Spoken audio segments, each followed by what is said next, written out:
o Brasil pega pneumonia. Alexandre, essa situação aí, tudo quando qualquer tipo de assunto hoje que a gente vai falar em situação de comércio exterior e até a própria produção interna dos países, a gente tem que lembrar da China, né, amigo? E isso vale mais do que nunca para a pecuária, né? Bom dia, parceiro.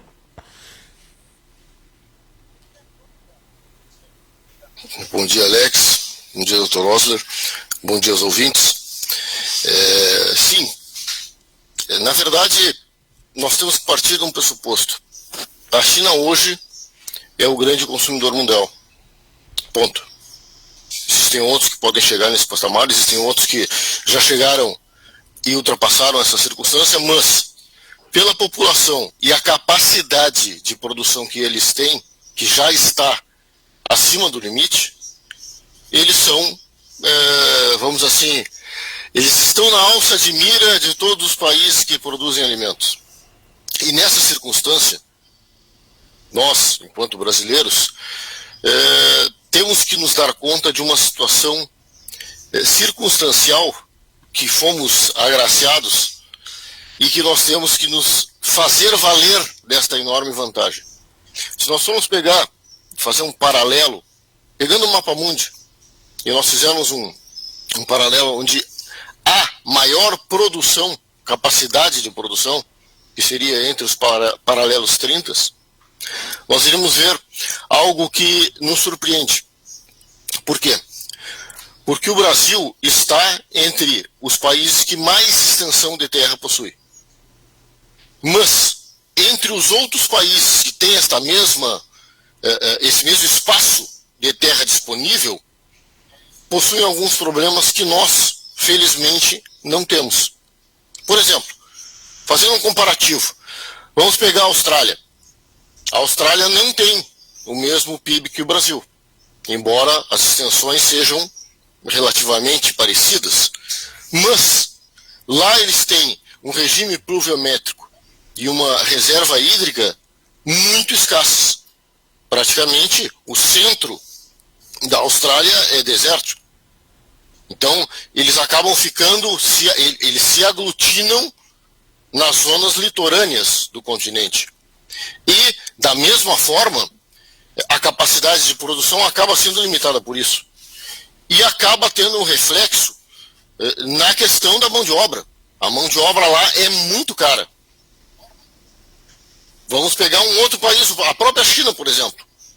Tem o mesmo problema embora o PIB seja até superior, e a extensão territorial também, a capacidade de produção é mais limitada também por uma questão de reserva hídrica.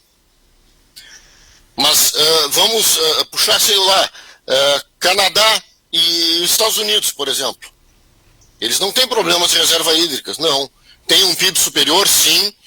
Tem uma capacidade de produção, inclusive, maior que a nossa.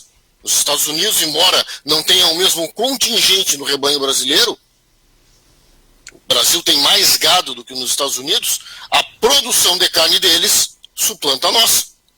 Então a efetividade deles é, nesse ponto, maior. Porém, eles têm um problema. Neve. Na maioria dos estados nos Estados Unidos não tem como produzir durante determinado período do ano. Nós aqui temos safra e safrinha. Imagine isso, para alguns países chega a ser impensável. E isso é uma vantagem imensa que nós temos. Porque nós temos reserva hídrica, o aquífero Guarani está aí para isso. Nós temos uma quantidade pluviométrica, tirando partes esparsas no Ceará, sensacional. Nós temos uma vasta extensão de terras. Nós temos uma mão de obra não só com valores que são compatíveis com a produção, como principalmente muito bem capacitada. Então tudo isso faz com que nós tenhamos sim a possibilidade de sonharmos e virmos a nos tornar um celeiro mundial, o grande player do agronegócio. E é nessa perspectiva que algumas das palestras vão estar sendo expostas nessa nossa 16ª jornada e 5º simpósio. Qual é o dia, Valente, que o professor Osler fala aí? Ixi, é só eu conferir aqui, porque a programação eu não estou... Enquanto isso... Mas é no dia 8 ou no dia 9? Agora eu já te digo. Dia 9, Valente. Dia 9, exatamente. Dia 9, se eu não estou enganado, nós começamos às 8h30 e vai até às 10 horas. Exatamente. Eu não sei se eu posso meter aí uma colher de pau nessa conversa. Por favor, fique à vontade. Pode botar o garfo e a faca também, viu, professor? Olha, duas coisas. A primeira sobre a afirmação inicial do Alex, que diz o seguinte: sempre se fala de China. Eu vou te contar uma coisa que aconteceu num congresso em 2017. Era um congresso latino-americano de avicultura, estava sendo realizado no Equador. E aí estavam vários pesquisadores, pessoas que eu conheço, com as quais eu interajo, e um deles chama-se Paul Arro, um americano brilhante. O Paul Arro disse: olha, vamos aproveitar que a gente está aqui todos juntos, a gente só fala aí uma hora e pico, depois vamos nos juntar e discutir um pouco sobre a situação. Então nos juntamos assim uma meia dúzia numa sala, começamos a bater papo, e aí dizia o seguinte: mas por que está aumentando tanto a demanda de grãos forrageiros? Bom, China, né, gente? A China está aumentando. E por que, em termos de inseminação artificial, as vendas dobraram? China está aumentando os rebanhos. E por que na China? Mas não está faltando até navio e contêiner? Bom, com a demanda toda concentrada na China, é claro que está faltando. E teve um que ficou caladinho a conversa toda e no final disse o seguinte: vocês notaram que China é a resposta para todas as perguntas? A China é a resposta para todas as perguntas. Nós nos tornamos sino-dependentes. Eu vou permitir aí, para complementar o que diz o Valente, brilhantemente, diga-se de passagem, uma discussão que nós tivemos no World Agricultural Forum, em São Luís, nos Estados Unidos, em 2005. Vocês podem imaginar o que é você estar numa sala discutindo, entra o professor Borlaug e diz assim: os senhores me permitem participar? Nós ficamos todos de perna, quase posição de sentido. A conclusão desse congresso foi o seguinte: não vai faltar alimento em 2050. 2, pode faltar água. 3, 2 países gerarão alimentos exportáveis em quantidade suficiente para suprir aqueles países que estão situados nas regiões de mau suprimento dos elementos necessários para a agricultura e pecuária. Quais são eles? Fotossíntese, água e terra arável. Esses 2 países são Estados Unidos e Brasil. Vocês vejam de lá para cá como tem sido o comportamento desses 2 países na sua ação internacional. Verdade. Obviamente que eles têm uma rede de proteção melhor e eles têm uma vantagem. Eu sei que eu vou desagradar e o pessoal aí vai querer me pegar de porrada. Mas deixa eu logo esclarecer. Eu sou trinacional. 3 nacionalidades. Gaúcho. Depois que nós vencemos a Farroupilha, anexamos o Brasil ao Rio Grande. E aí temos também a nacionalidade brasileira. E finalmente eu sou francês, mas felizmente vocês estão longe, não devem estar sentindo nenhum fedor.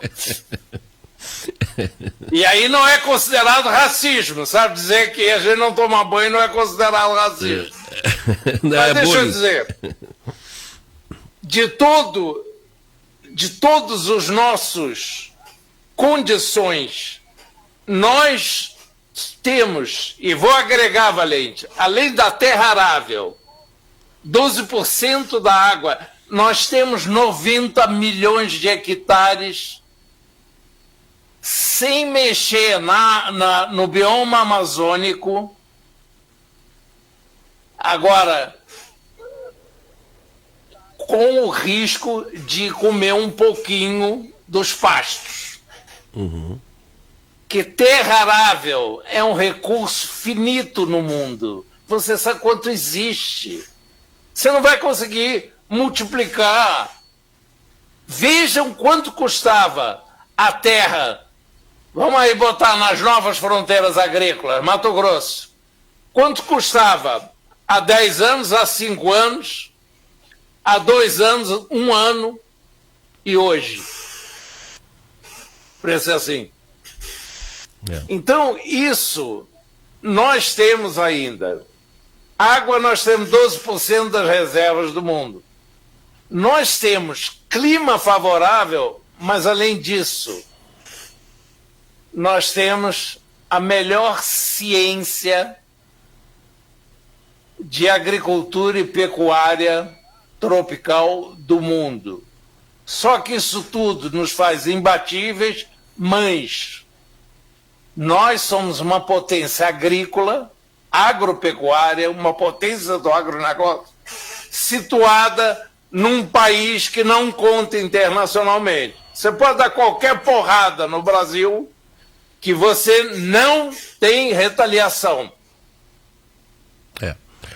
Vai a Europa tentar fechar a China, alegando que ela tem doenças que ela não tem, como eles alegaram aqui para o caso do Brasil. Não consegue. Mas aqui no Brasil, além do protecionismo externo, nós ainda contamos com inimigos que são internos, quinta coluna.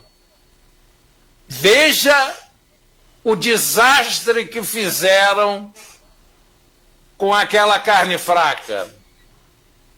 Nós demos um pontapé numa certa parte da anatomia dos meus compatriotas franceses e outros exportadores, passamos a dominar a exportação de carnes a partir de 1995. Eles tentaram de tudo, subsídio, tudo que você puder imaginar. Não conseguiram nos bater, não conseguiram nos derrotar. Mas receberam um aliado na Operação Carne Fraca. E aí todos os protecionistas de plantão usaram aquilo para fechar a porta para o Brasil. Recentemente, outra operação desastrosa de dizer que estava se usando caixa de papelão para fazer salsicha.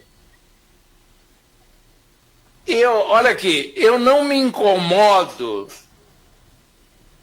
que haja burrice maciça, até porque burrice não paga imposto, senão não haveria déficit fiscal no Brasil.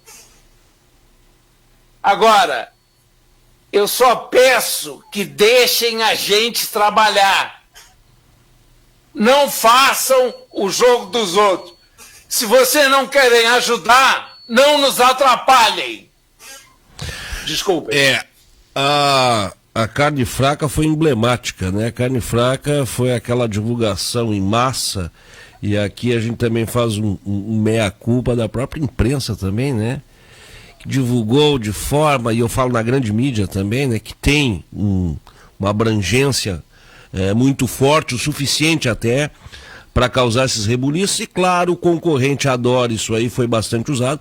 Foram aqueles abscessos que apareciam nas carnes e que acabou adiantando de forma indireta o nosso próprio status sanitário, a mudança do status aqui Agora, Valente, eu quero te dizer uma coisa, eu sou um homem muito feliz, viu, Valente, porque Deus tem me colocado aí no caminho pessoas boas, grupos bons, e eu falo aqui do Nespro, que me possibilitam num sábado de manhã ouvir o professor Osler com esse conteúdo tremendo, com essa experiência tremenda. Dá vontade de ficar ouvindo todo dia, né, Valente? De fato, Alex, de fato. Até algo que a gente lamenta muito, porque todos os anos, nas nossas jornadas, nós conseguíamos aglutinar estrelas para a nossa constelação, como o Dr. Osler, e era muito bom, pelo menos pensando assim de uma forma bem egoísta, mas eu sei que todos os meus colegas comungam com isso, era muito bom a gente poder estar convivendo, digamos assim, respirando o mesmo ar de pessoas tão iluminadas. Isso para nós era algo que não tinha preço. Em virtude da situação que nós nos encontramos, essa jornada novamente vai ser online, e nós estamos nos esforçando para conseguir ter o mesmo sucesso do evento do ano passado, e nessa tentativa contamos com a tua presença, contamos com a tua divulgação e toda a parte em que tu nos ajuda aí, mas estamos trazendo um time de palestrantes olha, não é porque estou aqui na presença do Dr. Osler, mas realmente, novamente conseguimos trazer um naipe de palestrantes fundamental. Vale muito a pena parar para assistir a todos eles com afinco, e embora a gente vá fazer uma jornada um pouco mais curta, mas tranquilamente eu tenho certeza que aqueles que vierem a se inscrever vão ficar muito satisfeitos com o que puderem assistir. Esse é o nosso empenho e esse é o nosso, como é que eu vou dizer, a nossa reputação faz com que a gente tenha que conseguir com excelência cumprir novamente essa tarefa. Foi mostrada pelo professor. Alexandre, nós teremos então a abertura no dia 8, né? A partir das 17h30 à tardinha. 8 de setembro, que dia é, Daniel? Olha aí, quarta, quinta, terça ou quarta? Quarta. 8 de setembro, quarta-feira. Nós temos a abertura às 17h30 e vai aí até às 20h30 no fechamento. E no outro dia, cedinho, 8h30, abertura, tudo digital. O sujeito vai lá, vai digitar Nespro ali no Google, no Facebook, vai aparecer. O pessoal vai acompanhar. Eu digo para vocês assim, ó, conteúdo, informação, nós vamos ter isso aí. Só não vamos poder oferecer, vai ser um chimarrão, professor Osler, lá, porque o professor vai estar remoto, né, professor?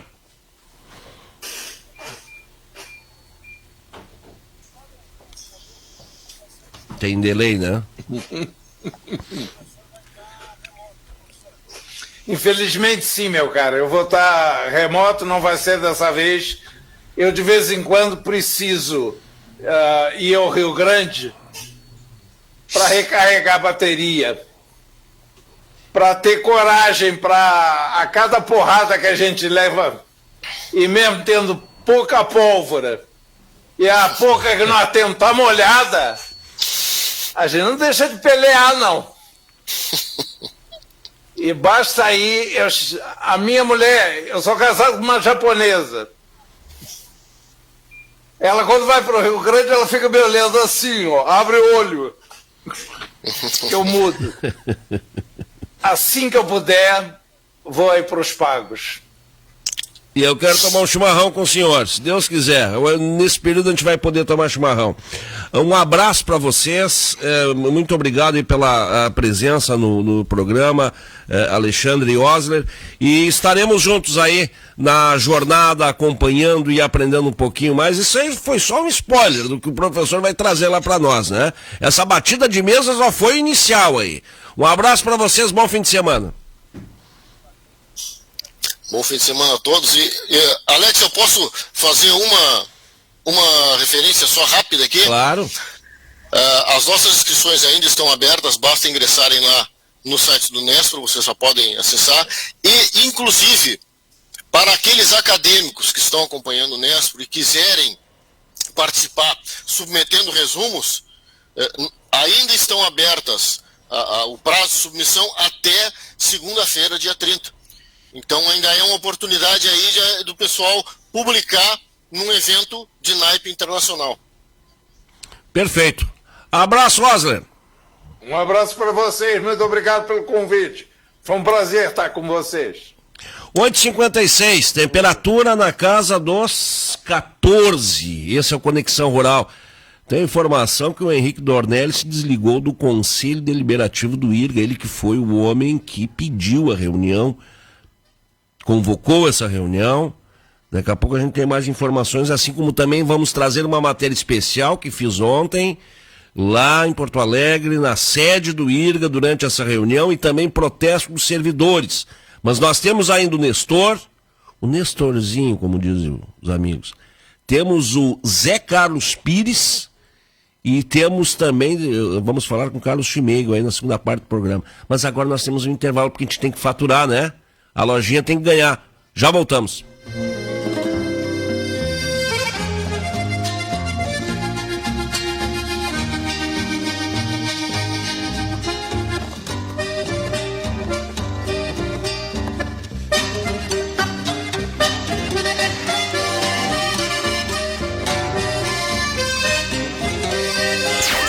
Acústica e a hora certa. 8h57. MB2 Agronegócios, planejamento e gestão de propriedades rurais, conhecimento, competência e resultado. Estes são os princípios da MB2. Fale com João Blanco e Manuel Munhoz pelos telefones 51-9820-1419 e 9986-2115 ou faça uma visita. MB2 Agronegócios, Manuel da Silva Pacheco 670, no centro em Camaquã. 22º Remate Fazenda Santa Teresa, dia 5 de outubro, terça-feira, às 13 horas. 110 touros e 110 ventres, Hereford e Braford. 20 touros brancos da Estância Madrinha. Faça o seu cadastro na Trajano Silva e Atalaia Remates. Transmissão Canal do Boi e Lance Rural. Divulgação e cobertura Conexão Rural.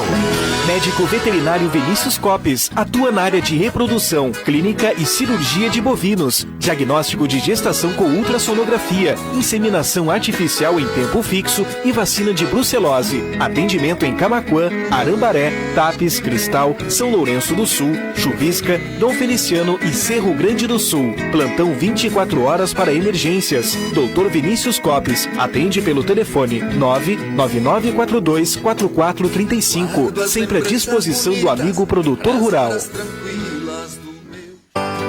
Com as opções e investimentos do Sicredi, você conquista seus objetivos. A gente tem mais de 115 anos de história e trabalhamos junto ao produtor rural, impulsionando o crescimento coletivo, pois reinvestimos recursos na sua região. Aqui, o seu agronegócio rende um mundo melhor. Conte com nossas soluções em investimentos e nesta safra, invista na sua prosperidade. Fale com seu gerente. Sicredi, gente que coopera, cresce. A Marcolin dispõe de um amplo estoque de peças e acessórios para caminhões das marcas Volvo, Ford, Volkswagen, Scania, Mercedes e Iveco. Fácil estacionamento, preços especiais e as melhores condições de negociação. Marcolin, peças e acessórios para caminhões. Avenida José Loureiro da Silva, 751. Fone 3671-2840. A Associação dos Arrozeiros de Camaquã é uma entidade que se propõe a defender o setor e seus filiados em todas as suas formas. Filiados à Federarroz, participamos direta e ativamente das discussões que envolvem os pleitos de nossa cadeia produtiva, de nossos interesses. Por isso, arrozeiro, lhe convidamos, seja mais um filiado da nossa associação. Sim, juntos podemos muito mais. Garage Sul, o seu carro vai mais longe com manutenção preventiva e a equipe da Garage Sul vai até a sua residência ou empresa buscar o seu veículo para análise de um minucioso checklist de revisão. Visite o site garagesul.com.br, Rua Doutor Pereira Neto, 2100, Avenida Otto Niemeyer, 1330. Mais informações pelo WhatsApp 51 99235 8858. Voltamos a apresentar Conexão Rural, o programa do agronegócio.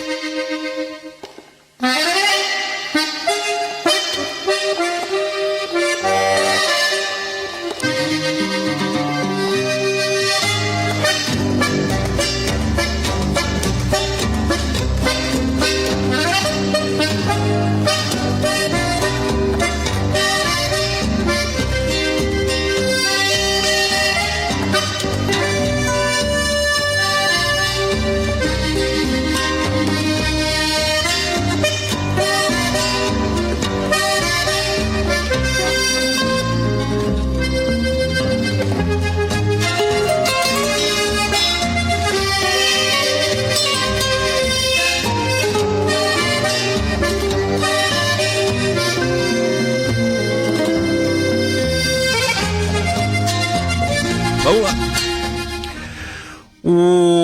Agora são 9:02. Quem está na nossa audiência é a Marla Crespo e o Roberto. Uma saudade de cantar uma música aí para eles. Roberto que é em francês, mas só depois de um vinho, né?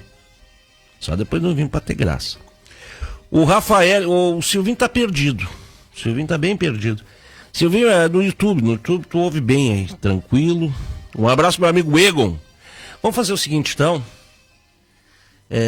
Diego, vamos rodar essa matéria aí, vai aí no nosso canal do YouTube, do Conexão. Já está disponível a matéria que fiz ontem do IRGA. É a mais recente que tem aí. E depois vamos tentar um contato com o Henrique Dornelles também. Vamos falar com o Carlos Chimego depois. Mas a gente já adianta enquanto a gente faz esse contato aí com o Nestor Rain também, que em seguida já entra no ar. Vamos ouvir então esse material que fiz ontem dessa reunião do Conselho Deliberativo do IRGA.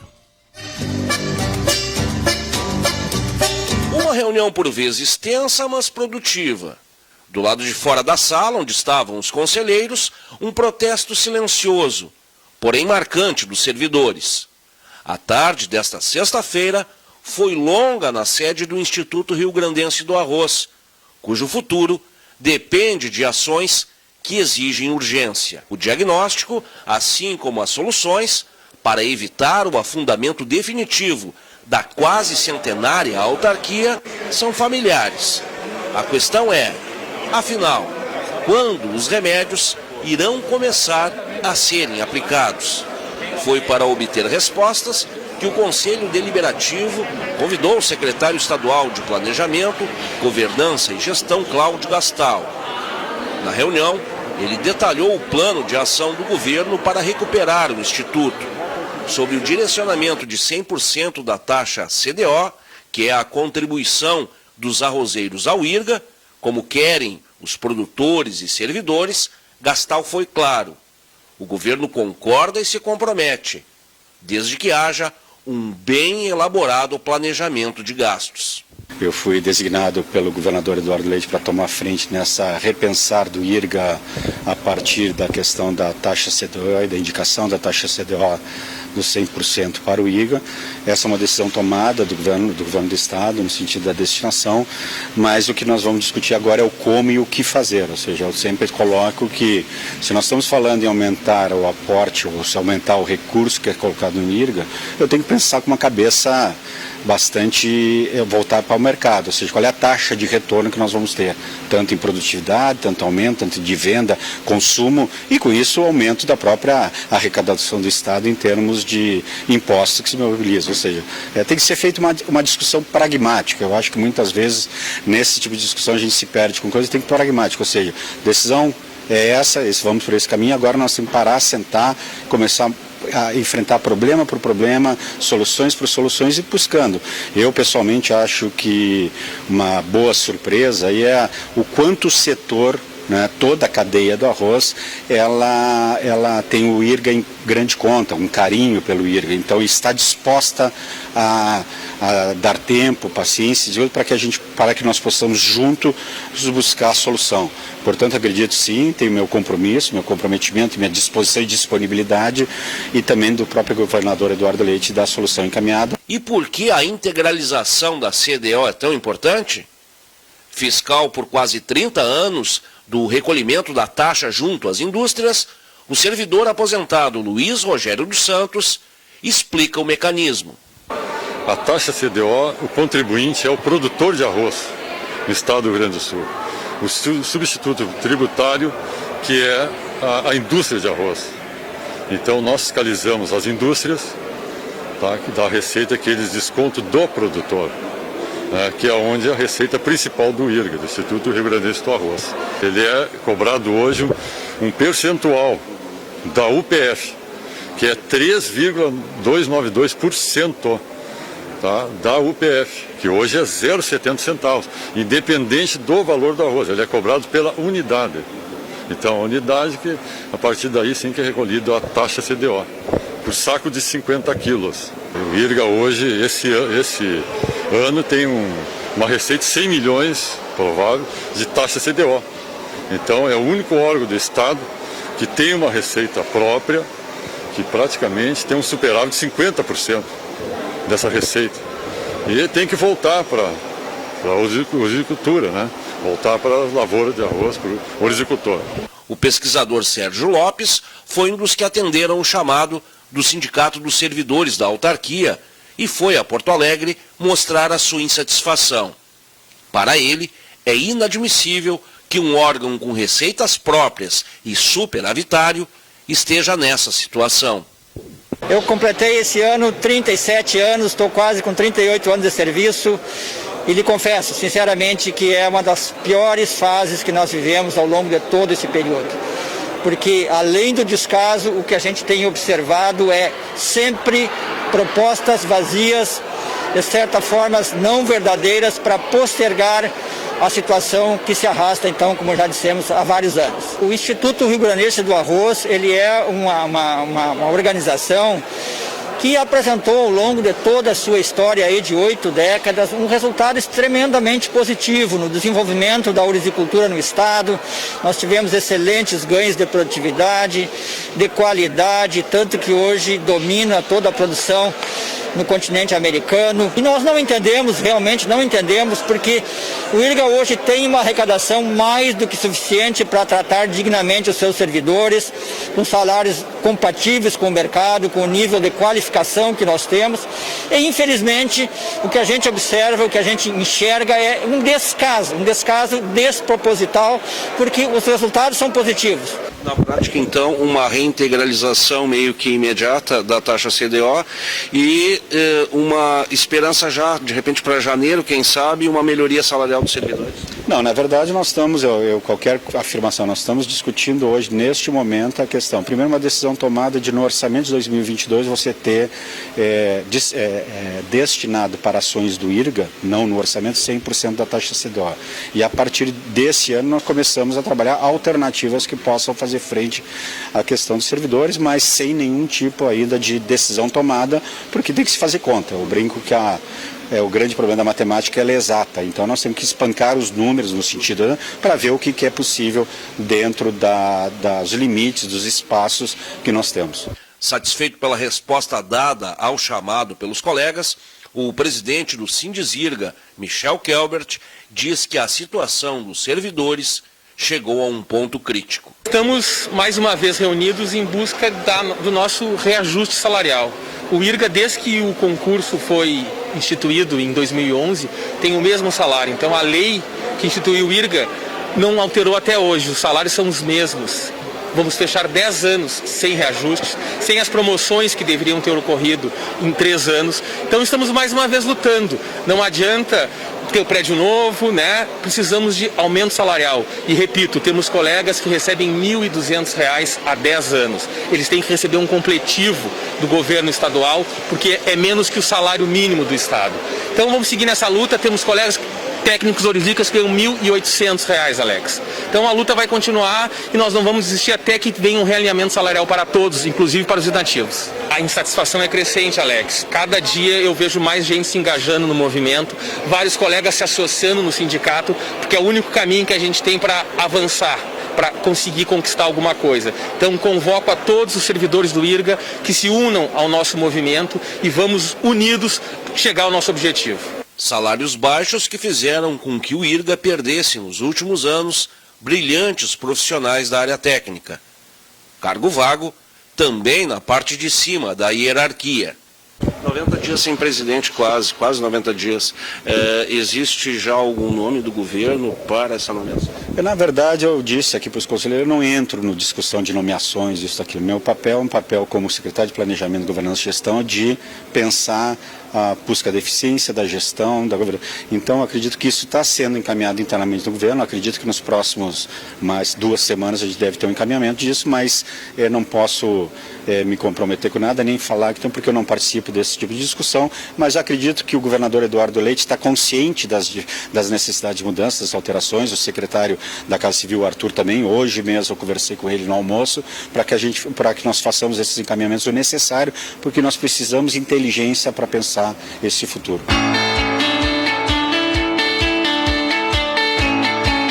Quer vender o seu veículo? Conheça nossos diferenciais. Entregue seu carro na Garagem Sul e vamos cuidar de tudo, sem nenhuma despesa para você.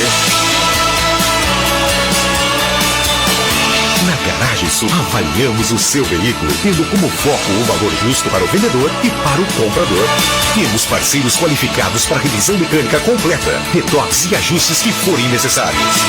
Dispomos de uma ampla rede de mídias digitais para divulgação. Realizamos os processos administrativos e documentais para efetivação do negócio. Reais vantagens esperam por você. Acesse garagesul.com.br.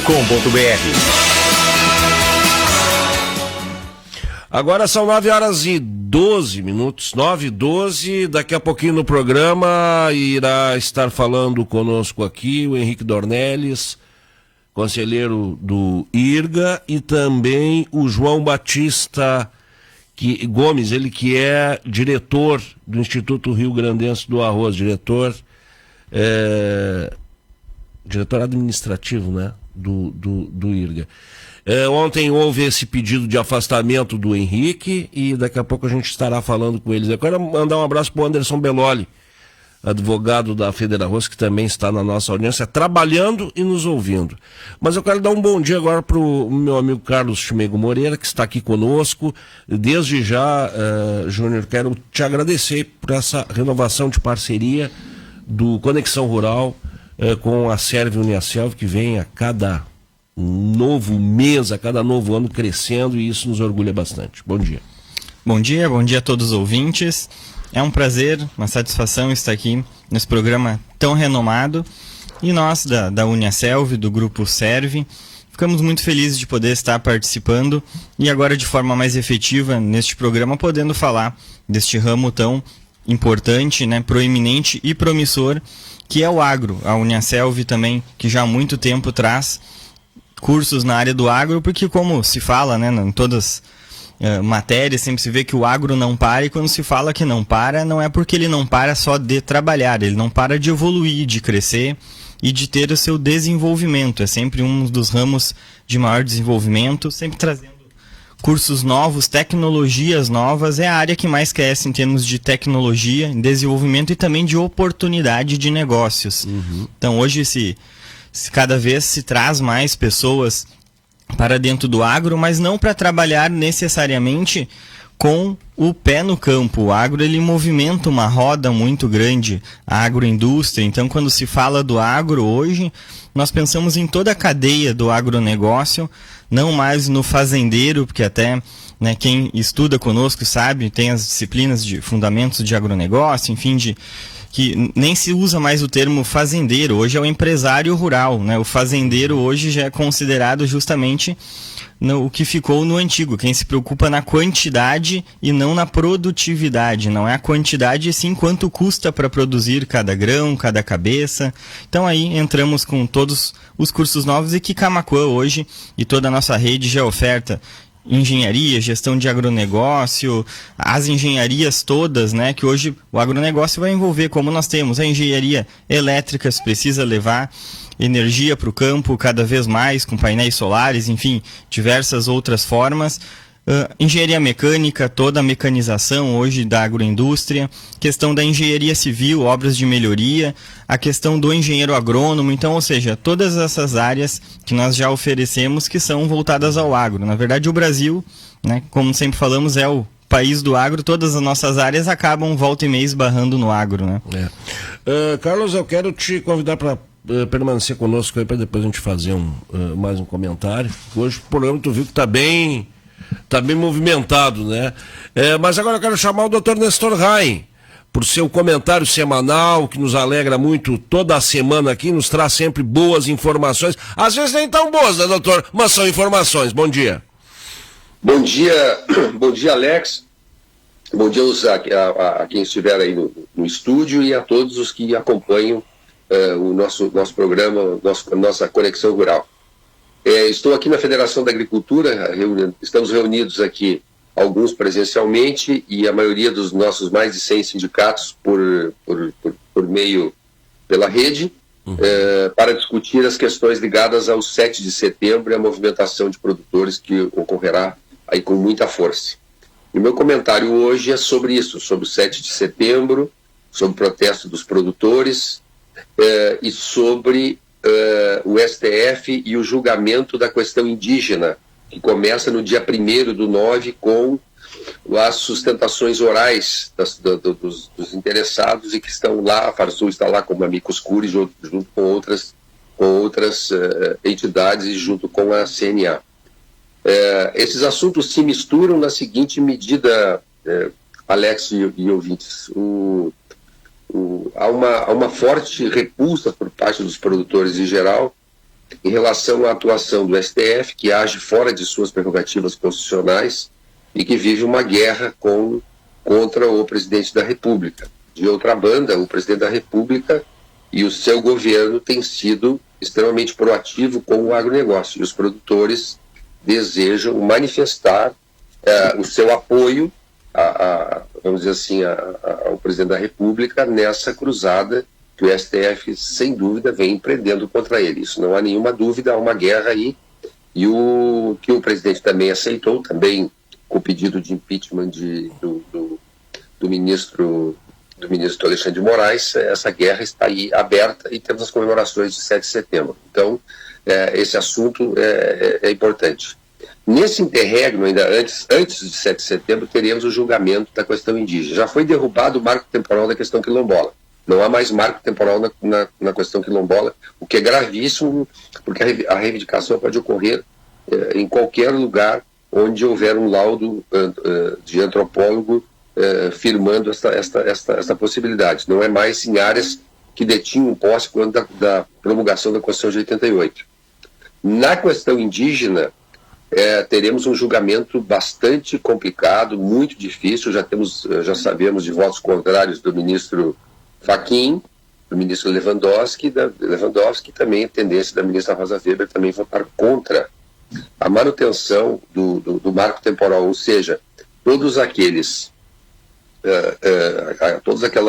nações indígenas, já são nações, né? Todos os índios que estavam de posse ou reivindicavam determinadas glebas e estavam nelas, ou estavam reivindicando em função de um esbulho renitente, ou seja, foram afastados, mas estavam postulando aquela área para si ou para a reserva, esses teriam direito à reivindicação, direito à demarcação. Agora, com o novo entendimento que pode acontecer, eles não precisarão estar mais de posse das glebas, não precisariam mais estar de posse das glebas quanto à promulgação da Constituição. Eles eles reivindicariam através de laudos antropológicos e poderão reivindicar qualquer área, uma praça pública, inclusive, um edifício, uma área no centro de Copacabana, qualquer área poderá ser reivindicada por índios desde que acompanhado de laudo antropológico. Aí, como já aconteceu no passado, são entrevistados para os laudos, foi entrevistado aqui numa ocasião um pajé sob o efeito do chá do Santo Daime, e ele teve uma visão que ali naquele local haviam remanescentes e antepassados seus, e aquilo abriu um processo e se discute hoje, né, nesse processo, as questões. Teremos também aqui no Rio Grande do Sul questões, inclusive, em que meu escritório advoga, em que praticamente 400 produtores rurais com 10 hectares perderão suas áreas para os índios, se o marco temporal for derrubado. Então é uma situação gravíssima, uma situação muito séria aqui ocorre, e estou imaginando que agora em 1º de setembro tem as sustentações orais, já devemos ter alguns votos, mas não sei se teremos o desfecho do julgamento antes de 7 de setembro. Mas é um caldo de cultura e se misturam essas situações, a guerra com o presidente, a questão indígena que afeta os proprietários rurais e os produtores por via de consequência, e mais todo esse entorno político gravíssimo de desentendimento. Nós não temos hoje no Brasil nem paz, nem justiça. Doutor, essa prorrogação por parte do STF é uma decisão política também, né? Porque nós temos aí esse movimento marcado para o dia 7, então o senhor acha que provavelmente antes disso não será votado? Não, acho que alguns votos, eu estou também aqui especulando, né? Tem outros colegas que estão nos ouvindo que podem também, certamente, através do chat, conversar conosco no Conexão Rural. Eu estou prevendo que esse julgamento não vai ser concluído, não vai ter uma decisão. Alguém pedirá vistas, porque realmente a situação é muito tensa em Brasília. Os produtores nesse movimento esperam retirar do exercício da toga ministros do STF, o que não vai acontecer. Mas nós estamos chegando a um momento bastante grave, que vai ser aquele que eu espero que não aconteça, mas estou aqui também me arriscando em prever. Estamos chegando a um momento... Sim, estamos chegando a um momento, e estou aqui preocupado com isso, e que o presidente da República vai apanhar uma ordem do STF e vai dizer assim: eu não vou cumprir isso aqui. Não vou cumprir. Vou fazer o que o Renan Calheiros fez, vou pagar para ver. Bom, aí o Estado de Direito vai para a cucuia, e aí as consequências disso são incontáveis, não é? Seria um fruto até de um debate enorme, não é?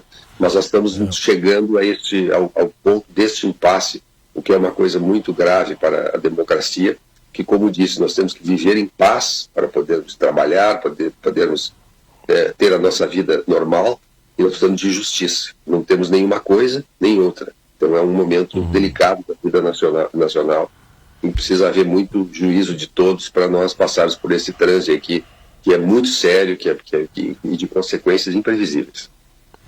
A gente está falando dos poderes da República, a gente está falando do presidente da República, que ontem até, mais uma vez, não foi nada fora de contexto, conversando no cercadinho com o pessoal, disse que era para comprar fuzil em vez de feijão. Eu não entendi aquilo até agora, sinceramente. Tem que comprar fuzil. É que os dois começam com F.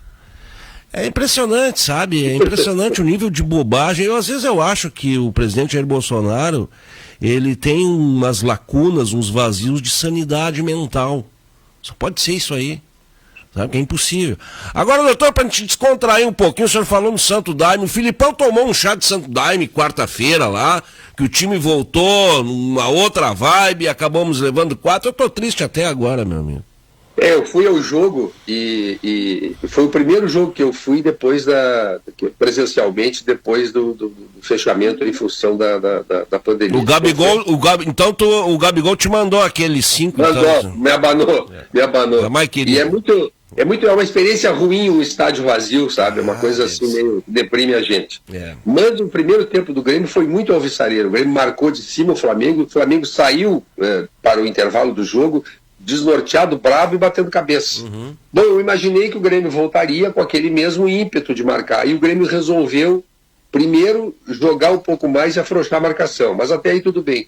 Mas quando entrou o Diego Souza e ficou aquela avenida no meio, era o prenúncio do desastre, do afundamento do Titanic, e acabou acontecendo, e isso traz um efeito muito complicado, porque tomar gols assim, naquela profusão, acaba com a confiança, né? O desafio agora vamos dizer assim, devolver essa confiança ao grupo. Me parece que os 2 jogadores comprados pelo Grêmio, que já comprou tantos jogadores e que nos frustraram, me parece o Vijaçante, me parece um bom jogador, e o Campas também me parece um jogador com muita capacidade. Então vamos ver aí o que teremos para hoje à noite aí, mas já se recomenda que ninguém coma churrasco antes pelos problemas que se pode causar, né? Coma churrasco depois do jogo. É melhor. Ou bem antes. Ou não coma, tome uma sopa. É melhor. Eu fui pro intervalo pensando que a gente ia meter 5, ia tirar uma flauta dos colorados, vocês fizeram 4, nós fizemos 5.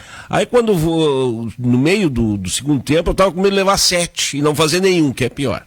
Um abraço, amigo. Um abraço grande. Daqui a pouco o Silvinho vai dizer o seguinte: nós fizemos 4 e vocês tomaram 4, nós vamos ter que ouvir calado. Ele tá dizendo que o senhor tem que tomar Fontol. O Silvinho é do tempo do Fontol, amigo. É do tempo do Fontol. Nós estamos já diluindo o Fontol e aplicando na veia. Mas um grande abraço. Um bom final de semana a todos, e eram as reflexões que tínhamos para hoje, as preocupações que queríamos colocar. Queríamos ter notícias mais amenas, mas realmente me parece que essa é a tônica do momento. Obrigado, viu, Alex, e a todos que nos ouviram. Nós que agradecemos, amigo Nestor Rai, o Carlos Lucindo, nosso diretor da Uniacerv. Muito orgulho em assistir o amigo Alex entrevistar o meu filho Carlos Chimengo Moreira nesse importante programa. Obrigado. O Carlos Lucindo é nosso ouvinte aqui, fiel. Todos os sábados que ele pode, está na nossa audiência, assim como o nosso presidente da FUBRA, Benício Albano Werner, que hoje infelizmente não pôde, mas ele me justificou aqui. Hoje não posso acompanhar porque temos uma conexão virtual com a equipe técnica, mas depois eu lhe mando a reprodução do programa. Seu Benício, são pessoas que aumentam mais ainda a responsabilidade, porque são muito criteriosos, né? Criteriosos, e fazem acontecer, seja o Carlos, seja o seu Benício. O Mauro Moura nos ouvindo lá em... onde é que está o Mauro? Goiás, Trabalho e União. Ele está num evento lá em Goiás. Nos mandou uma foto aqui, eu acho que tem a ver com alguma coisa do governo, ou o governo goiano, ou o governo de Jair Bolsonaro, algum evento lá. Diego, assim que tu puder já... O que a gente vai fazer agora? Vamos ouvir o Zé? Tô por ti. A prioridade era pro Henrique e pro João agora, pra gente já começar a falar com eles. Carlos, vamos picando a nossa conversa hoje, tá? Porque tá movimentado aí. E eu gostaria de te perguntar o seguinte, né? Como tem sido grande essas procuras de cursos da área do agro, né? Sim, cada vez mais vem sendo procurado, e como já mencionei anteriormente, muito desvinculado aos cursos tradicionais somente da área do agro, como agronomia, que claro tem uma grande procura, mas muita gente neste novo conceito que eu falei de empreendedorismo rural, deste novo conceito de mesmo propriedades pequenas, que eu não sou mais só um produtor rural, não sou um fazendeiro, um sitiante, eu sou um empresário rural, pensando numa produtividade. Então as pessoas vindo muitas vezes para uma sucessão familiar, a propriedade da família, procurando cursos na área da gestão, administração, recursos humanos, mesmo contabilidade, mas com o foco que todo curso ele tem um leque muito grande de abertura, e tudo depende com o enfoque que você quer dar no curso. Então, se eu vou entrar num curso de enfermagem, se eu vou entrar num curso de pedagogia, por exemplo, para dar aula, e eu entro com este foco no agronegócio, eu vou me preparar para atuar nessas áreas, né? Até mesmo a própria pedagogia tem tido uma grande entrada no agronegócio, porque tem uma parte que muitas pessoas se esquecem da pedagogia, que não é a alfabetização de crianças, e sim a pedagogia na área da administração, que é a pedagogia onde cria metodologias de ensino para você poder justamente treinar melhor a equipe, para quando entra um profissional novo na sua equipe, ter uma cadeia de ensino para ele se aprimorar na evolução do dia a dia deste profissional. Então, cada vez vem mais pessoas entrando no agro por outros caminhos que não só os tradicionais que a gente conhece. A estabilidade, principalmente num momento bem complicado como esse, isso atrai ainda mais gente para o setor, para se ter uma formação no setor? Com certeza. Muitas pessoas trocando, na verdade, um modelo, muitas pessoas já estabelecidas que têm vontade de trocar. Uma coisa que a gente vê muito, que cada vez é uma realidade maior, principalmente até mesmo de grandes empresas, é sair dos grandes centros, irem para o interior, uma interiorização dos negócios, e com isso fomenta muito mais o agronegócio. Sabe, tu estás falando uma coisa que é realidade mesmo, né? Nós tínhamos na década de 50, 60, e vamos pegar o Rio Grande do Sul aqui, nós tínhamos uma migração muito grande do pessoal do interior. Até se convencionava falar, o pessoal de Santa Catarina, o sonho é vir trabalhar no Rio Grande do Sul e trabalhar nas Iviercos. A partir, eu acredito, da década de 90, começou, apesar de nós termos uma evasão muito grande ainda, né? Do público rural para o urbano, até por todos os apelos que a cidade traz, né? Mas nós notamos algo diferente, principalmente na entrada do ano 2000, né? Com a questão da tecnologia, um dos grandes aportes para essa interiorização é a questão da chegada da tecnologia. A fibra ótica, com a levada da internet para o campo, para todos os lugares. O teletrabalho hoje é uma realidade, a pandemia ainda acentuou mais isso. Nos últimos 2 anos se pode trabalhar de qualquer lugar do mundo, né? Deixa eu te perguntar outra coisa. A questão do ensino à distância, né, que sempre ainda tem, né, um certo preconceito, um certo ranço por alguns setores, até da academia mesmo. Me parece que com tudo isso que aconteceu, ele vem e se fixa realmente como uma ferramenta de formação incrível, né, e normal. O que eu brinco com as nossas equipes lá, como digo, o novo normal não é a máscara, porque ela vai cair assim que a pandemia se cessar. O novo normal é o ensino à distância. Quem tinha resistência, por obrigação, nem que seja, teve que experimentá-lo e entendeu que ele é uma ótima ferramenta e ele não tem como ser diferente pelo ganho de tempo que ele produz. Perfeito.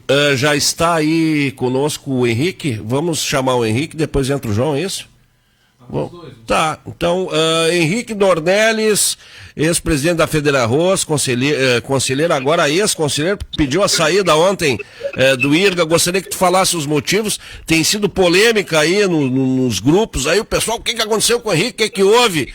Mas nós tivemos uma reunião tensa ontem, convocada por ti, inclusive. Eu gostaria que tu trouxesse esses motivos. Bom dia, amigo. Bom dia, Alex. Bom dia aos ouvintes. Perdão pelo minha falha na semana passada, e eu sei que o João Batista está me ouvindo aí, e me refiro ao amigo João Batista. Perdão, João Batista, mas eu joguei a toalha, não por conta que eu não acredite na diretoria.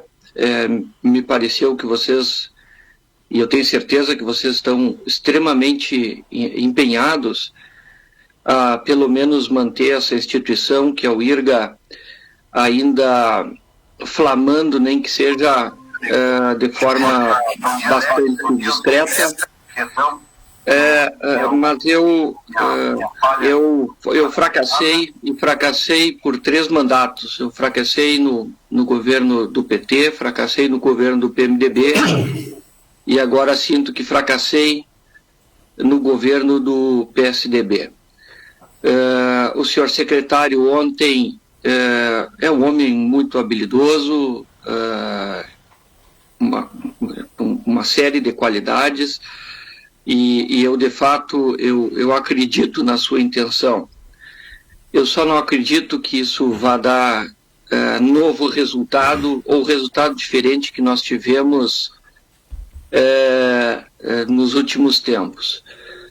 Nós já havíamos, o Conselho já havia dado um tempo, e agora ele renova esse tempo, né, numa nova situação, o que para mim não me serve mais. À medida que não acredito sem uma entrada incisiva dessa administração, que eu digo administração ao governo, se não tiver uma entrada incisiva e imediata, eu não acredito que isso vai se desenrolar para algo que nos satisfaça. Como eu sou engenheiro mecânico e ainda guardo o pragmatismo na minha formação, eu não consigo trabalhar por algo que não acredito, e eu não acredito mais em resultado diferente do que nós vimos ontem.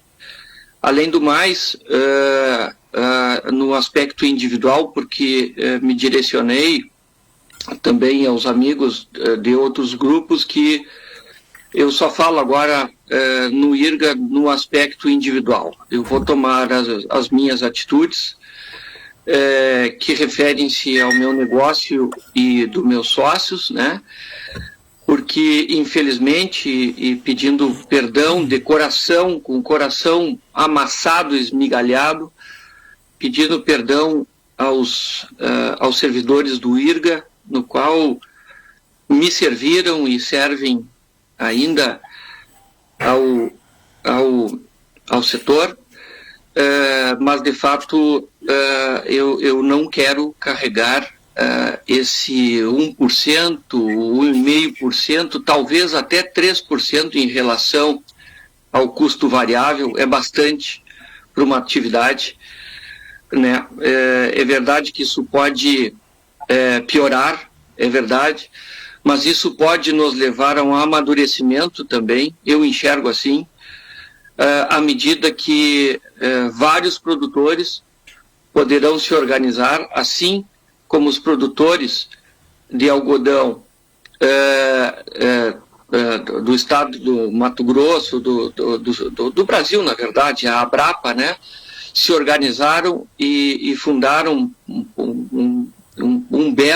uma bela instituição, que inclusive está virando OS agora, porque está chovendo recursos públicos para serem aproveitados em pesquisa. Então é isso, meu amigo.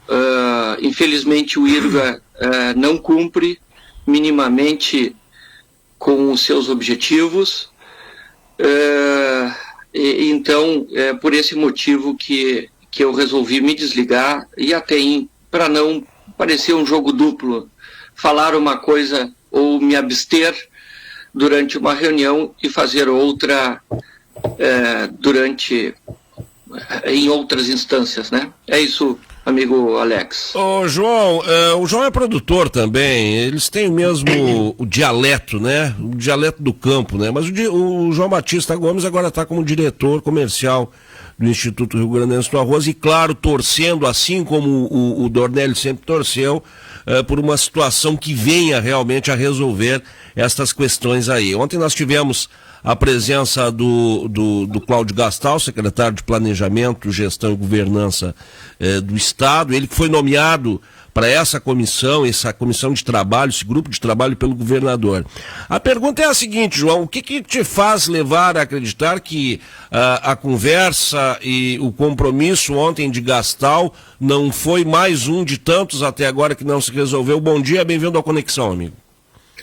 Bom dia, Alex. Bom dia, Henrique. Alex, o que me leva a acreditar nas explanações do secretário Gastal, em primeiro lugar, é que eu estou participando desse trabalho novo que está sendo feito. Como o Henrique colocou aí, não há justificativa para todo esse tempo que levou, pela demora, pelo tempo que passou. Eu não entro nessa discussão, concordo com o Henrique, acho que isso foi em demasia, tanto que o IRGA chegou onde está por ineficiência aí desses governos anteriores, talvez, eu não estava, também não posso fazer esse julgamento, mas como eu me deparo com as questões de hoje, eu vou atrás buscar esse histórico e vejo as coisas que aconteceram. Em relação à questão do secretário Gastal, existiu já, ainda quando o presidente era o Ivan Bonetti, quando nós entramos em início de dezembro, existiu um plano, uma estrutura de um plano de negócio feito por nós lá no IRGA, a ser apresentado para a Secretaria do Planejamento. Isso foi feito, foi apresentado, veio uma devolutiva, onde nos pediam para fazer projeções, responder muitos questionamentos em relação ao plano que nós tínhamos apresentado, não tinha ficado bem claro, precisava aperfeiçoar. Então, passou esse longo período aí que também não é justificável, desde março, abril, maio até agora. Bom, agora nós fizemos uma reunião no dia 13 de agosto, 13 passado, onde eu participei pela diretoria, e o diretor Milani também, nós dois. O que eu coloquei para o secretário Gastal naquela ocasião? Não adianta o plano de reestruturação, que é um plano bacana, que é um plano bem pensado, que tem projeções longas e tudo mais, mas não adianta nós ficar trabalhando em cima daquele plano sem tratar as questões graves e urgentes. Claro. Porque se o plano for levar um longo tempo para se aprontar, o IRGA se esfacela antes por causa dessas questões graves. Então, nesse dia 13 de agosto, após fazer essa fala, ele colocou, olha, eu quero vocês presencialmente na segunda-feira no meu gabinete com essa relação dessas coisas, porque eu tinha feito uma relação e fui falando ali, era uma reunião por vídeo. Na segunda seguinte, foi uma correria que nós fizemos isso pela manhã, porque a reunião já era tarde, e tinha sido na sexta outra. Levamos a relação dos itens, eram 23 itens, se esqueceu pela correria 2 ou 3, até falei lá na reunião daí presencial, extra pauta ele incluiu, e a partir dali nós passamos a dissecar um por um desses itens. Junto com a equipe dele, presencialmente, ele determina que cada item direciona para alguém da equipe, para algum setor, algum outro órgão de governo, para que tome as providências, ou pelo menos faça os estudos. Depois desse dia, que foi 16, que era segunda-feira, nós passamos já por 3 ou 4 reuniões presenciais, sempre com uma pauta definida e com aquele assunto sendo bastante discutido. E ele determinando a equipe estudos em torno disso. Inclusive a última, que foi na quinta-feira, foi só sobre a questão de pessoal. Eu me solidarizo aí com o Henrique, respeito a decisão dele, discordo, obviamente, já conversamos ontem, respeitosamente discordo. Acho que o artigo 4º, que fez parte da pauta por pedido deles, ele está sim sendo cumprido. Talvez nós possamos discutir se está sendo bem cumprido ou medianamente cumprido, mas não pode ser uma afirmação taxativa de uma falta de cumprimento absoluta. Isso não existe. Mas respeito as colocações da Henrique, lamento a saída dele do Conselho, lamento muito, porque é uma pessoa que traz uma contribuição muito grande para nós, e digo assim, que foi o que predominou na reunião de ontem. O momento é de união, o momento é de aproveitar, em que pese já tenha passado todo esse tempo, que não tenham outros feito o que deveriam no governo, mas o momento é de aproveitar essa disposição, esse interesse que o secretário Gastal demonstrou e que eu estou presenciando ao vivo, porque estou participando. Ô Henrique, ontem nós tivemos também, paralelamente a isso aí, um protesto elegante, diga-se de passagem, mas um protesto por parte dos funcionários do IRGA, servidores que estão aí há muito tempo sem receber aumento. A gente sabe a evasão que tem dos funcionários, é gente que realmente não tem muito tempo mais. E falando em tempo, nós tivemos a presença do Cláudio Gastal, que me parece foi até uma surpresa, né? Porque não estava sendo aguardado, pelo menos para muitos ali, não estava sendo aguardado. Agora, esse pedido dos 180 dias, Henrique, foi decisivo para essa tua decisão? Ou seja, se essa postergação de decisão por mais tempo?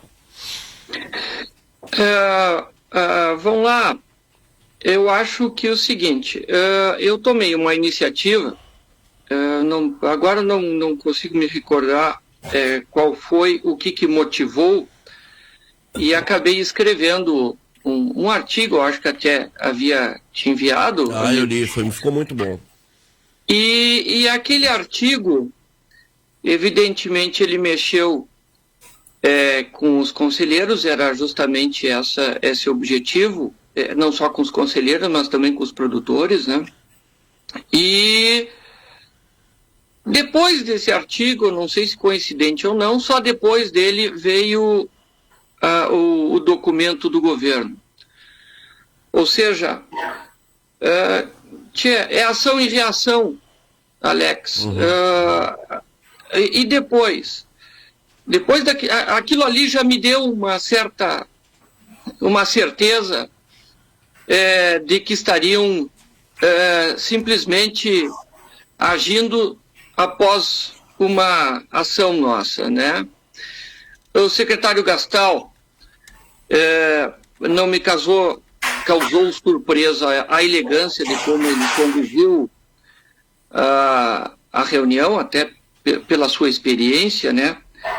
Mas no meu íntimo, apesar de não ter mais esperança, num 1% do meu coração batia para que ele pudesse nos dar algo assim muito concreto e objetivo. E talvez até, assim, não querendo nos enganar, né, ele não veio com isso. Eu fiquei, de fato, extremamente incomodado e irritado, cheguei a ser grosseiro com o presidente, inclusive pedi desculpas a ele mais tarde. Não era para ter acontecido essa deselegância por minha parte, mas de fato eu fiquei extremamente irritado num determinado momento lá. E percebi que eu tinha cumprido com toda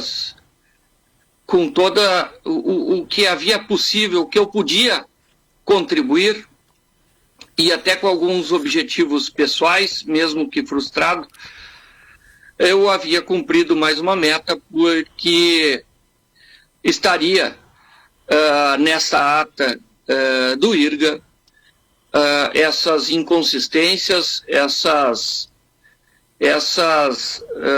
improbidades que estão ocorrendo com o IRGA e que, obviamente, envolve diretamente o senhor governador, que é o chefe hoje do Rio Grande, e, enfim, ele é o responsável direto. Então, cumprindo com esse meu último trabalho, né, achei que não valia mais a pena a minha participação direta, até porque a minha reação com o Milani não foi adequada, e isso poderia me fazer mal, né? Mal no sentido da irritação. Então eu pedi para sair, e também, como eu sou um soldado, sou um combatente, mas eu sou fiel, inclusive, com o inimigo. Eu não vou jogar sujo, eu vou jogar muito aberto e transparente com o governo, infelizmente com o IRGA, e por esse motivo que eu pensei naquela hora e solicitei o meu desligamento. Ô João, eu gostaria que tu passasse aí um recado para esse pessoal que tu tem convivido mais também, que são os servidores, né? A gente tem o lado do produtor, até porque a gente sabe que pesquisa é feita de profissionais, né, João? São os profissionais que fazem o IRGA, né?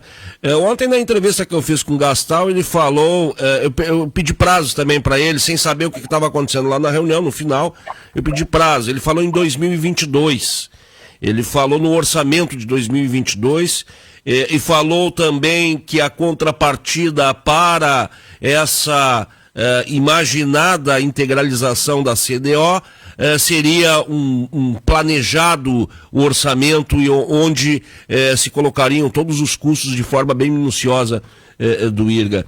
Mas o que dá para falar nesse momento? A gente tem muitos servidores nos ouvindo, João. Eles podem ter aí uma esperança que a partir de, sei lá, num futuro próximo, e eu estou falando de 2022, talvez no início do ano, começo do exercício, a coisa comece a mudar, eles comecem a recuperar o salário deles, seja dado algum tipo de gratificação até para compensar. O que dá para dizer para essa gente, João? Alex, penso que sim. Ontem eu me manifestei em relação a isso. nós temos que, obviamente, valorizar o trabalho de servidores, e isso não está acontecendo. As razões estão aí, todos sabem. Eles têm a manifestação deles ontem foi legítima e foi respeitosa. Portanto, nós todos concordamos, inclusive demos os 5 minutos lá para o presidente no final da reunião. O conselho permitiu, ele entrou, deu o recado dele, inclusive foi aplaudido pelos conselheiros. Quais são os problemas agora disso aí? São as amarras legais, e não depende do governo do Estado. Acontece que existe a Lei Complementar 173, que é uma lei federal, que veda qualquer tipo de benefício ou de aumento de salário que possa resultar num aumento de despesas. Isso em todos os níveis das funções públicas. Até dezembro desse ano, né, João? Até dezembro. E assim, mesmo assim, nós criamos um grupo lá no IRGA que se debruçou sobre o Prêmio Produtividade. O Prêmio Produtividade foi gestado lá de uma forma bastante profissional pelos próprios servidores. Eu examinei isso, achei muito bem bolado. Não é uma coisa assim que qualquer um ganha de qualquer jeito, não. Tem que atingir metas e tudo. Foi muito bem estruturado. O problema isso foi feito, o prêmio de produtividade, para tentar fugir dessa vedação legal da Lei Complementar 173, que é uma lei federal. Mas, analisando isso na reunião de quinta-feira, gerou uma dúvida se isso também pode ser vedado pela Lei Complementar. Então, resultado prático disso, o secretário Gastal, naquele dia da reunião, quinta-feira, determinou à procuradora da PGE, que fazia parte do grupo da reunião, que estudasse detidamente esse ponto. Ou seja, nós não sabemos ainda, não podemos dizer que poderá ser dado ou não. Depende dessa análise agora da PGE para ver se isso é possível. Se não for, nós vamos ter que vencer essa barreira da lei complementar e outras medidas serão estudadas. É o que se pode dizer, não pode vender ilusões também. Perfeito. Mas as tentativas estão sendo feitas. Inclusive, participa do nosso grupo de trabalho uma servidora do IRGA, que é a chefe da RH, do Recursos Humanos, esteve na reunião junto, fez toda a exposição sobre a radiografia aí do quadro funcional e participa junto conosco da elaboração disso aí. Acho que os 180 dias, só para concluir, Alex, os 180 dias também, perguntasse para o Henrique, eu coloco assim, como o secretário falou ontem, eu concordo, são 180 dias, é um prazo longo? Mas as coisas dentro desses 180 dias, eu tenho esperança que ponto a ponto nós vamos conseguindo evoluir. Não vai ser tudo lá nos 180 dias. Algumas coisas vamos conseguir resolver, outras mais difíceis, vamos mais além. Enfim, nós vamos trabalhar, o que temos que ter agora é união, o Conselho acreditar, apoiar a diretoria para que isso consiga chegar a bom termo. Eu quero dizer que eu renovo o meu respeito por vocês dois, viu? O Henrique por publicamente colocar e defender as suas convicções, foi até um ponto, até onde viu que dava a confiança dele. E tomou essa decisão, eu acredito também que possa ser até uma decisão pedagógica para o próprio conselho, que eu às vezes vejo muito omisso, é uma opinião particular minha, em relação ao IRGA. Parece que o pessoal, às vezes, parte deles, parece que estão numa ilha, né? E o restante acontecendo, e não é assim. E o João por vir aqui também e mostrar a cara e defender aquilo que ele acredita, que ele acha que realmente teremos uma decisão em breve e tomara. Digo para vocês que ontem eu saí com um sentimento dúbio principalmente depois da entrevista com o secretário. Ele afirma o compromisso, ele diz de forma bem peremptória que essa taxa CDO vai ser integralizada, e sai confiante. Mas, por um outro lado, também eu sou obrigado a reconhecer e compartilhar com o Henrique essa opinião. É mais uma vez que eu vejo essa mesma compromisso sendo assumido. Então, amigos, eu acho que, como o João disse, vamos se abraçar e vamos tentar aí esperar o melhor. Eu acho que todo mundo tem que estar junto. Henrique, muito obrigado, amigo, pela tua participação aí, pela tua posição firme. E, João, muito obrigado aí pela tua transparência. Abração, amigos. Obrigado, Alex, pelo espaço. Obrigado, Henrique, pela compartilhar aí as questões do IRGA. E fico à disposição. Perfeito. Agora são 9 horas e 54 minutos. Tia, vamos tentar botar o Zé rapidinho no ar, enquanto eu falo aqui com o Carlos. Amigos, é isso aí. IRGA é um negócio complicado, é uma situação que já vem de tempos, e essa decisão aí do Henrique, surpreendente até, para quem não conhece essa situação. Agora, ele já vinha dando sinais, e o Henrique é uma figura proeminente dentro do setor arrozeiro, é um cara que assumiu aí a Federarroz durante muito tempo. Tem pavio curto, é verdade, tem, mas tenta achar sempre a melhor solução. E tem a bandeira, que eu acho que é uma bandeira basilar de tudo, que é a bandeira da verdade, né, Carlos? Tu também deve acompanhar esse assunto aí há tempo também, tu já deve ter formado alguma opinião, né, amigo? É verdade, essas questões são sempre complexas, né, tem muitos interesses, e aliar todos eles acaba se tornando sempre muito complexo, né? É difícil. Ô Tchê, vamos ter agora a presença, Carlos, do Zé Carlos. O Zé Carlos está numa aldeia, o Zé Carlos está numa manifestação. Onde é que tu tá, Zé Carlos? Eu vejo até umas ocas aí atrás. Bom dia. Bom dia, Alex Soares. Bom dia, ouvintes da Conexão Rural. Bom dia, meus amigos. Bom, eu estou de frente ao acampamento dos índios, né? Tem acampados aqui mais ou menos 6 mil índios. Hoje já diminuiu, tá? Já diminuíram, já saíram bastante ônibus daqui. Tem mais ou menos 50 ônibus aqui, viu? Eu só vou te dizer uma coisa, hoje a gente pode conversar, né? Hoje está tranquilo, né? Vamos. É o seguinte, assim, ó, o programa, o nosso contrato, ele não te dá seguro flechada, tá? Então, se um índio se invocar contigo, dependendo do que tu for falar, tu te vira, viu? Tá bem. Bom, mas tu sabes que eles estão aguardando a decisão do STF, né? Pois é. Sobre o marco legal. Os ruralistas não querem mexer, tá? Fica as demarcações quando foi votada a Constituinte de 88. E os índios querem derrubar. Pois é. E se derrubarem, eles poderão ficar com mais ou menos 20% do território nacional. Só que o STF vai levar esse assunto com a barreira. Para depois do dia 7, né, Zé? Igual disse o Nestor aqui. Mas não, tem outro fato aí, viu? Tem outro fato aí. Eles estão aguardando o PL 490. Eu acho que existe aí uma combinação entre o Congresso, entre a Câmara e o STF. O que é esse 490, Zé? O PL 490, ele regulamenta isso. Ele faz a regularização das demarcações. E isso aí poderá resolver o problema. Tá? E pode até o ministro pedir vista para poder o PL 490 ser votado. Nessa semana houve uma movimentação muito grande dentro da Câmara, através até do nosso amigo parceiro aí, Neri Guerra, para que isso aconteça, entendeu? Agora, só para fazer uma análise desse acampamento aqui. Sim.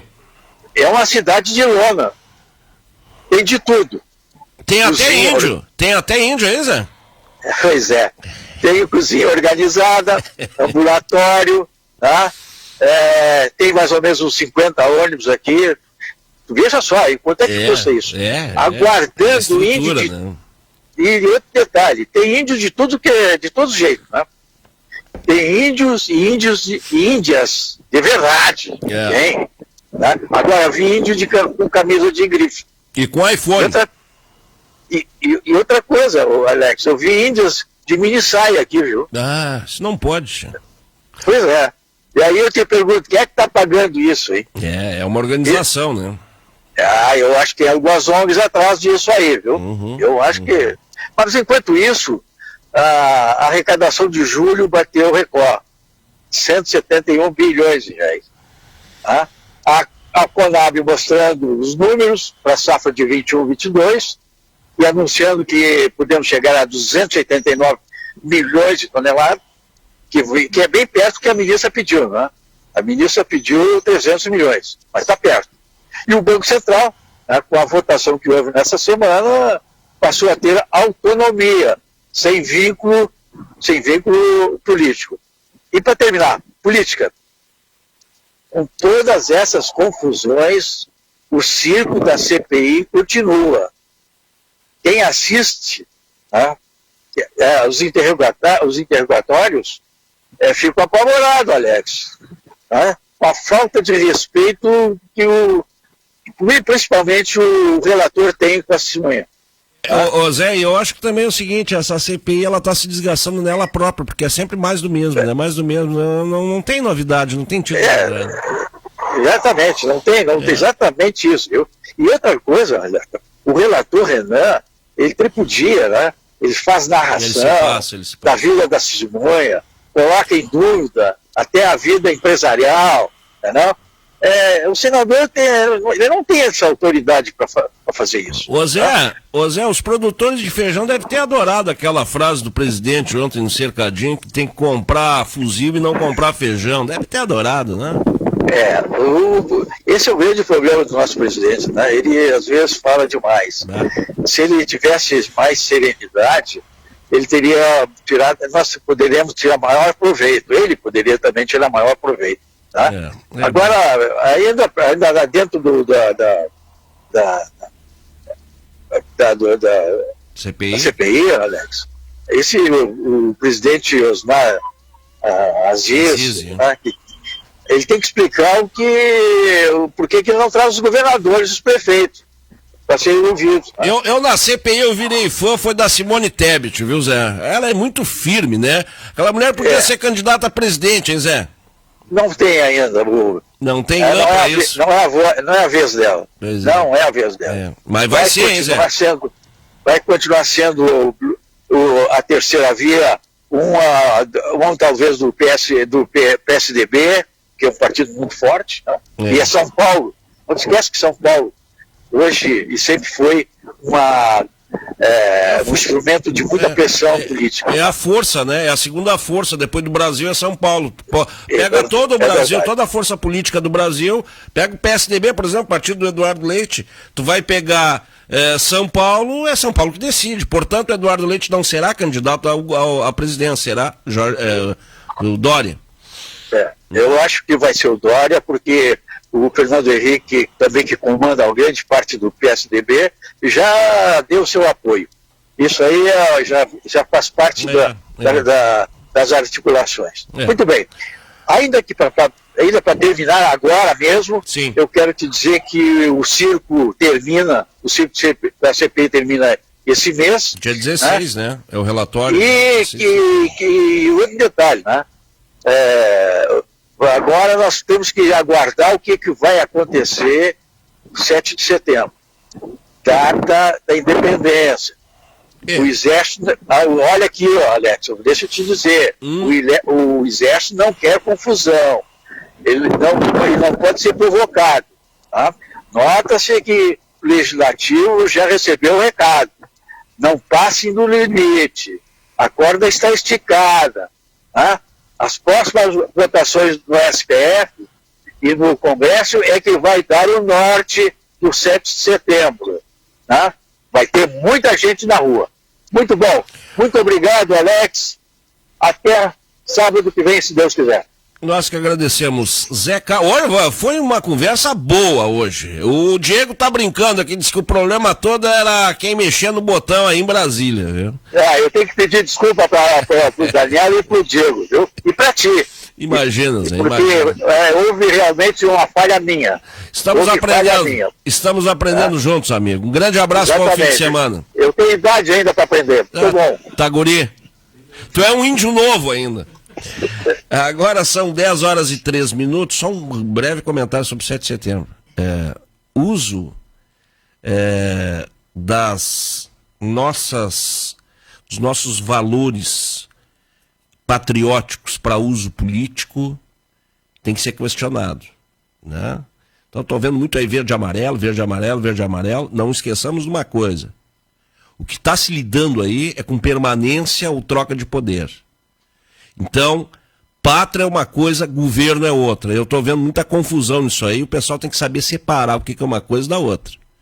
O que é movimento patriótico, o que é movimento político. Carlos, te agradeço bastante. Não conseguimos ter uma conversa muito longa, mas as nossas entradas foram boas. Obrigado, amigo. Com certeza. Um abraço. Só deixar um recado a todos os ouvintes, aproveitar agora segunda-feira a super promoção da Uniaselv. Todo mundo quiser fazer um curso superior, uma promoção exclusiva para quem já ir conhecendo o nosso aplicativo, o App Léo, baixa lá tanto na Apple Store quanto na Play Store.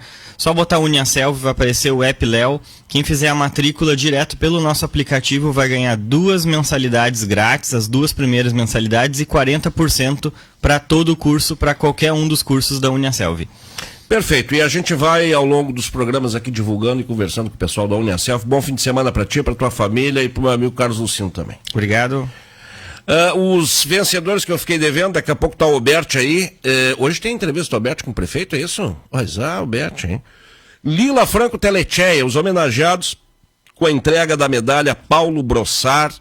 Sábado que vem a gente estará lá prestigiando meu amigo Leonardo Lamáquia e esses grandes expoentes do agronegócio. Lila Franco Telecheia, criadora pecuarista lá de Uruguaiana, cujo empreendimento tem vários freios de ouro, é uma coisa impressionante. O Paulo Gomes Moglia, que é criador e pecuarista também. O Paulo Sérgio Pinto, meu amigo, que é o diretor da Rede Pampa de Comunicação. Ricardo Barbosa Alfonsin, levando o nome de Camaquã e de Arambaré para esse troféu e para o mundo, né?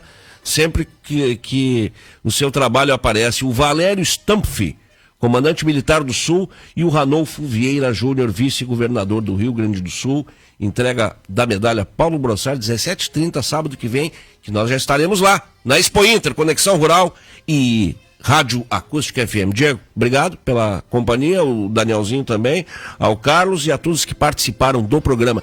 Fiquem com Deus, gente, e até sábado que vem, com a força de Deus. Tchau!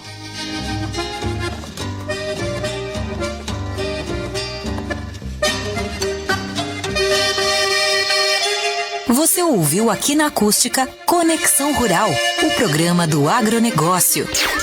Acústica e a hora certa. 10h07. Dr. Renan Lemos, urologista, consulta, diagnóstico e tratamento clínico e cirúrgico de doenças da próstata, cálculos renais, incontinência urinária e disfunção erétil. Atendimento IP, sindicatos e diversos convênios. Dr. Renan Lemos, urologista, agende já